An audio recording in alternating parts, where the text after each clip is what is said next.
કેન્દ્ર સરકારના મહત્વાકાંક્ષી પ્રોજેક્ટમાં નવસારી અને સુરત જિલ્લા ખેડૂતોની મહામૂલી જમીનો હતી, જેના 11 વર્ષોથી જંત્રીના ભાવ વધ્યા ન હોવાને કારણે 1 વીઘા જમીનના 3 લાખ રૂપિયાનું વળતર થતું હતું.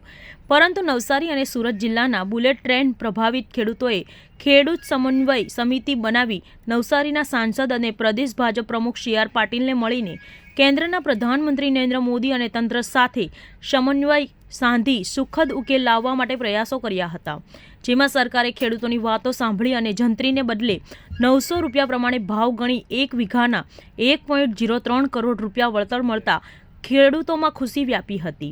ત્યારબાદ વડોદરા મુંબઈ એક્સપ્રેસવેના અસરગ્રસ્ત ખેડૂતોને પણ સમન્વય સમિતિના સથવારે એક જ વળતર મેળવ્યું હતું, જેથી સુરત અને નવસારી જિલ્લાના ખેડૂતોએ ઋણ સ્વીકાર કરવા આજે ખેડૂત સ્નેહ મિલન સમારંભ યોજ્યો હતો, જેમાં ભાજપી ઉમેદવાર અને ગુજરાત ભાજપ પ્રદેશ પ્રમુખ સી.આર. પાટીલનો આભાર વ્યક્ત કર્યો હતો.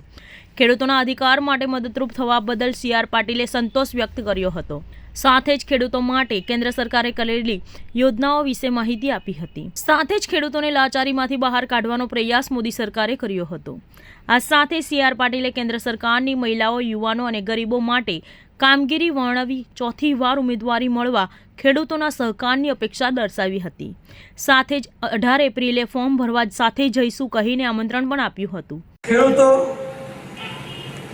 એને અન્યાય ન થાય, એને ન્યાય મળે, એના માટે કંઈ કરી છૂટવાની ભાવના એ આદરણીય પ્રધાનમંત્રી નરેન્દ્ર મોદી સાહેબની પહેલા દિવસે જ્યારે મુખ્યમંત્રી હતા ત્યારથી છે.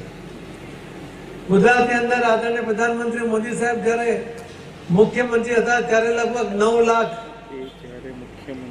કરોડ એનો ટોટલ એપીએમસીમાં જે વેચાણ થતો હતો એમના માલનો એટલું જ હતું. પરંતુ મોદી સાહેબે ગુજરાતના સાયન્ટિસ્ટોને કામે લગાડ્યા, કૃષિ રથ શરૂ કર્યો, ગામે ગામ એ રથને મોકલ્યો, ખેડૂતોને એજ્યુકેટ કર્યા, એમને જમીનનું પૃથ્થકરણ કર્યું, એમને જમીનમાં શું વાવવું જોઈએ, કેટલું ખાતર નાખવું જોઈએ, કયું ખાતર નાખવું જોઈએ, કેટલું પાણી આપવું જોઈએ, આ તમામ વાતોથી એમને માહિતગાર કર્યા. એમને એક સમય એવો હતો કે કોંગ્રેસના સમયમાં ખાતર લેવા માટે ખેડૂતોની લાઈન લાગે અને ત્યાં લાઠીચાર્જ થાય, ગોળીબાર સુદ્ધા થાય, એવા પણ બનાવ બનતા હતા. પણ મોદી સાહેબે આ બધાને કંટ્રોલ કરીને ખેડૂતોને એજ્યુકેટ તો કર્યા, પણ સાથે સાથે એમણે આ ખાતર એમને સમયસર મળે અને વ્યાજબી ભાવે મળે એના માટેના પણ સફળતાથી પ્રયત્ન કર્યા. મોદી સાહેબ પ્રધાનમંત્રી બન્યા પછી તમે પેટ્રોલિયમના ભાવ વધવાને કારણે દુનિયાના તમામ દેશોની અંદર ખાતરનો ભાવ ખૂબ વધી ગયા છે. પણ મોદી સાહેબ કહે છે કે આ ખેડૂતોને જે ભાવે હમણાં ખાતર મળે છે એનાથી વધારે ભાવ એને પોસાય એમ નથી, એટલે એમાં સબસિડી વધારતા જઈને મોદી સાહેબે ખેડૂતોને ખાતર એક તો સમયસર પણ આપ્યું અને વ્યાજબી ભાવે 1 રૂપિયાનો ભાવ વધારે વગર આપ્યો.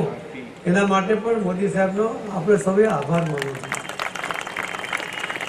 મોદી સાહેબના મનમાં જે ઈચ્છા છે